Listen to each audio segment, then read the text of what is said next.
Hey friends, good to see you all. I just thought I'd bring you a bit of an update on my situation. If you've been following my journey, you would know that I have been going through bowel cancer for the best part of a year and a half now. Originally diagnosed in February 2019 and we're now in September 2020. So I've given a few updates in that time, and now where are we up to?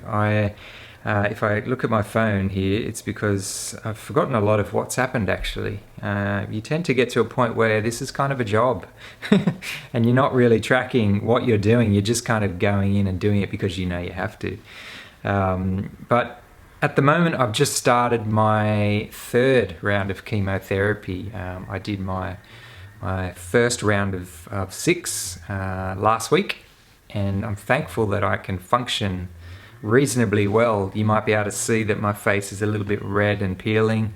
That's a result of a new antibody therapy that I'm receiving, alongside the normal chemotherapy that I've been receiving over the last while.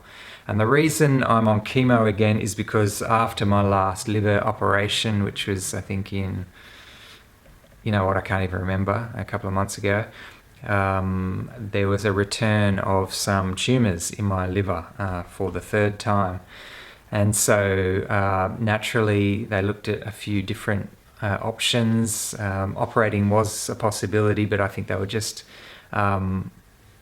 more keen on doing more chemo before making that sort of decision. And so I find myself in this place again of just going through the motions, going into hospital for 4 or 5 hours every second week and sitting there while they give me the treatment, and then 5 hours later I come out like a bit of a zombie. But for the second week I'm usually pretty good, so I can usually function. So if you see me walking around the street looking reasonably well, that's because the chemo tends to wear off a little bit before the next round. So this round of chemotherapy will end after 3 months, which is around November, and then they'll rescan, see where we're at with it all, and see if the tumours have shrunk or if they're just staying the same, and decide whether to operate or whether to go through another round of chemo potentially, or there could be some other alternative options as well. When you go through something for years, you can't carry that level of emotional, tension for a long period of time. You just have to kind of almost give into it sometimes and just say, you know what, I can't worry. I just can't continue to worry day in, day out about what's going on in this world, because that is not sustainable for life, and it's certainly not life-giving. It's just sapping.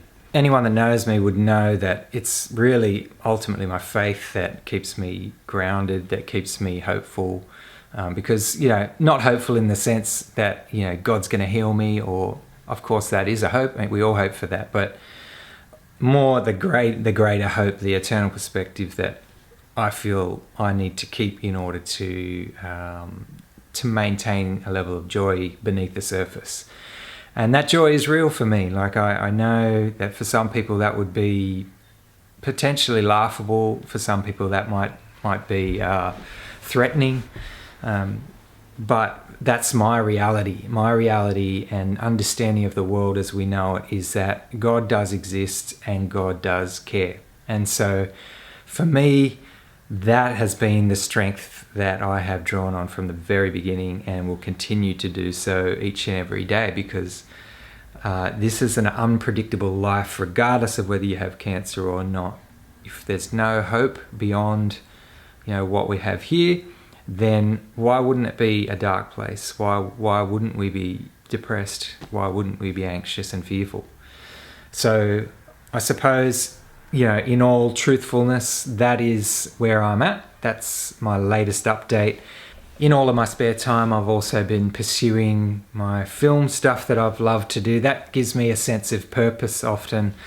It gives me a distraction as well. It gives me something to do that I'm passionate about. You can see some of my other videos. I'll just post them on the link if you haven't already. I've been back in the water surfing, which has just been a dream. That is in itself a form of therapy for me. I don't know if you swim or surf or, but I find the salt water has some therapeutic value to it that you just can't find in many other places. So I've been so thankful to be able to get back out in the water, and I've just been spending really a lot of quality time with family and close friends, and really cherishing that. And so I'll continue to keep you updated, and I want to thank you again for your level of support and appreciate all of you greatly.